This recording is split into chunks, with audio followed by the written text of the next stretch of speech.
there, Toby. Hope you're having a great day today. Here's your video lesson. So your one thing I want to talk about, I'll talk about that thing. And if you have questions at the end or want me to look at anything, as usual, send me over your videos, and then when I get a second, I'll have a chance to review them and send back my comments. I was keeping an eye out for any videos today, but I figured you're probably super tired from going to see a Sturgill Simpson concert last night. I am not 25 anymore, and if I go to a show on a school night, I feel it the next day. Even if I don't throw down hard, if I just kind of go there, have a beer, and go home, for whatever reason, I am so tired the next day. It's like one beer and I'm done. So I'm assuming that's what happened. Either that, or you're super swamped with work after coming back home from your vacation. So I thought it would be kind of fun. For today, I know we were talking about Buddy Holly. I'll continue working on that one, but I thought it might be kind of fun since you went to the Sturgill Simpson show. Sturgill Simpson show is if we work on the song Long White Line. I can't talk today. I graded a bunch of Sturgill tunes a while ago. Him, like Colter Wall, players like that new outlaw country sound, and the thing with Sturgill, I mean, these guys are like bluegrass players almost. It's like outlaw country, but they're dipping their toes in like the parts are more intricate. This one, what I did for this tune was I kind of made like a Strummer Carter style family version, or Carter's family style. Oh my God, I'm off today. Carter family style strum with this one. What that means is that the origin of all this, like,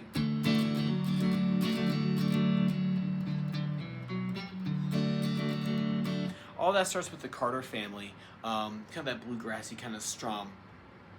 And so what I did was I made an arrangement of this with like open chords with capo second fret. Now the original arrangement, if you actually go online and look at tabs and look at online tutorials, it's a really challenging song. Actually, I created this one as like Sturgill plays it as like an upper six, so it's like a high intermediate, low advanced tune as far as a country tune would go. So like if you do look at tabs online for this one or videos, just be forewarned that it is a not easy song. It's actually a very difficult song to play as he plays it, or his session guys play it, his higher guns play it.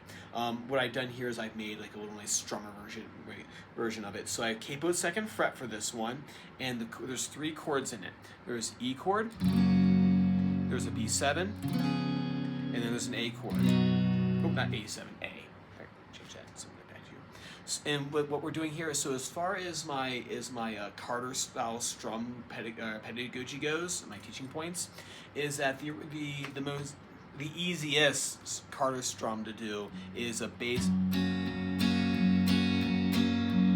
Right, so like that right there, I think you're kind of beyond. I think you're beyond that. So if you were to try that, you would just simply hit the bass note.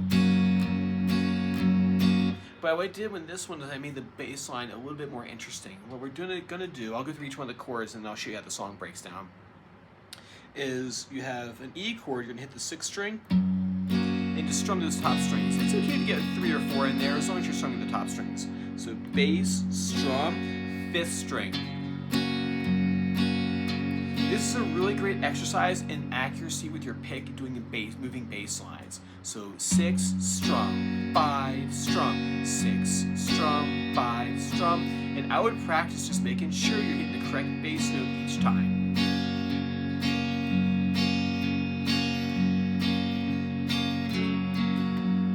If you want to get more intricate, the next level, 1 or 2 levels higher, would be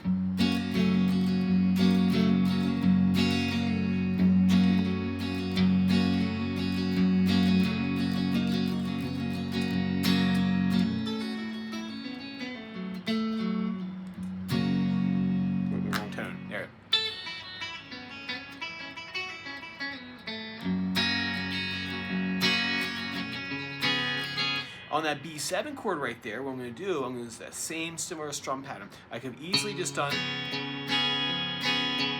hit that 5th string, bass strum, boom chuck, boom chucka, boom chuck, boom chuck, boom chucka, boom chuck. But in this one, I'm doing 5 strum, 4 strum.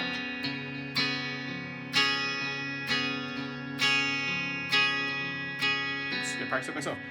5, 4, 5 strum, 4 strum. On the A chord, Same thing. It's gonna be 5/4. Bass strum, 4 bass strum, 4 strum. So 5 strum, 4 strum, 5 strum, 4 strum. So those are the chord changes for this. What I would probably practice first is like, you know, 1, 2, 2, 3. So the first chord happens 9 measures. He's on there for a while, and he does all these kind of like neat, like little like.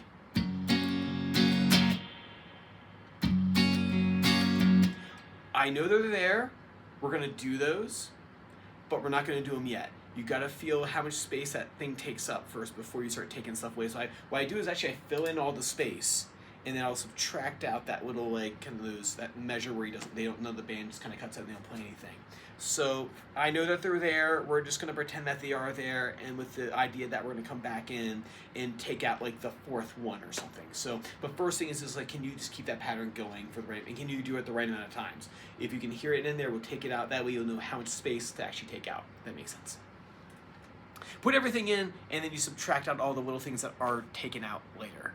It's easier than not doing that at all. So, E chord. 1, 2. So you have 1. That's considered 1 right there, that full pattern. Bass is considered 1.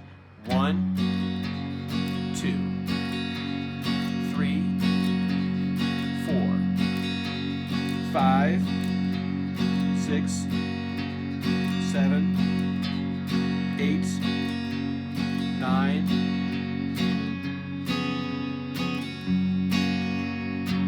Right? And so what you do there is you do 9 patterns at E, you do 1 of the B7, and then back to the E. The tricky part of this is probably actually keeping track of like 9, right? It's like sometimes like if you do a chord for so long, it's like, well, that becomes hard because you have to remember how many times you actually did it. This one's a nice song though because you have all that time just to hang out on an E chord and just practice the skill of making sure that you're hitting the right bass note, right? So that's the verse. Chorus moves a little, the chords are moving a little quicker on this one. You start with an A chord, do that 2 patterns. Right here, we're doing it down up sometimes. You can do that too, but I would just do pick, strum, pick, strum, pick, strum, A chord, E. You can do that one again. E7 twice. Now, I just wrote out the first part of the chorus because the second time through it's the same chords, but he does them in different lengths. But that was a little bit beyond the scope of today because we're approaching the end of the half hour of me figuring this out and writing it out and recording this. So, awesome. So work on that bass strum, the boom chukka Carter style picking or Carter style strum for a long white line. Like I said, if you look at the tabs online, you're going to scare yourself. Don't do that.